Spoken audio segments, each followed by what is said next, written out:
just for context, we're talking about something, missiles with a range of about 300 kilometers or something around that order, 200 miles. So, again, it is reasonably limited. And what's not clear to us is what are the terms and conditions of those, what targets can they go after, and when can that happen, and on what sort of scale can it happen. And then I think, secondly, the arrival of these North Korean troops in Russia, particularly around this incursion that the Ukrainians have made into sort of the Kursk area, again, that sort of changed the balance of power, and it sort of changed the red lines that both sides thought they had established.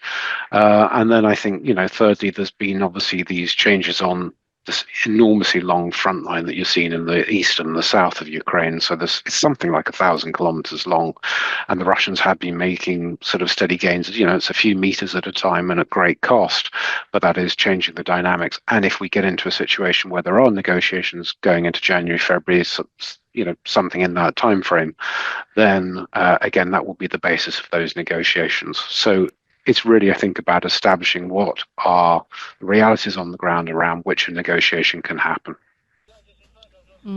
What do you think it means then tactically for Ukraine? Does it actually alter the fight? As you say, there are lots of sort of caveats around this issue.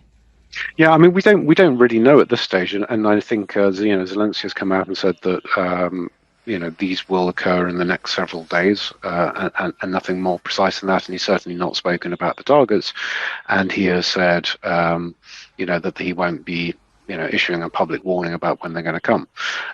So I think we'll watch for those, and that maybe will give us a better idea of what exactly the terms and conditions are around the use of those longer range missiles. If, for instance, will they be in kind to what we saw over the weekend, where you had Russia attacking sort of multiple sites across Ukraine, particularly in the center and in the west, which was, somewhat different to what we've seen before, going after the energy assets again, something different that we hadn't seen for a while. What exactly will the targets in Russia be? I think that then gives us a fair idea of the discussions that have taken place, or the details of the discussions that have taken place between the US and the Ukrainians. In September, Vladimir Putin had described allowing these missiles to be used in this way as tantamount to an act of war and NATO participation in the conflict. Should we be expecting a major reaction from Vladimir Putin? I mean, something we'll have to see.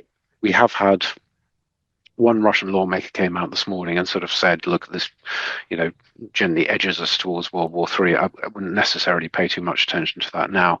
If you recollect over this conflict that's gone on for almost 1,000 days, both sides, and particularly the Russians, have come out and sort of set a series of red lines, which have then been, broken, reasonably quickly. So I wouldn't necessarily pay too much attention to the rhetoric in the short term. Look at the actions that happen in the medium and the long term. And it's clear that, or at least it appears clear that, Russia is having to contend with some pretty heavy costs for this war, both in terms of personnel, but also in terms of equipment, and again, also in terms of its access to the financial system, to trade supply lines, and who it can trade with, and a raft of very heavy sanctions. So there is a very heavy price being paid, and it's not entirely clear what would be in it for Russia to escalate and escalate and escalate. At some stage the economy will give, and at some stage the population is going to get fed up with supporting this war. So it's a delicate balancing act, I think, for both sides, but it's also clear, at least looking at the European side, and the European leadership in particular, I think is quite concerned at this stage that when Trump comes into office, US aid to Ukraine is definitely in question.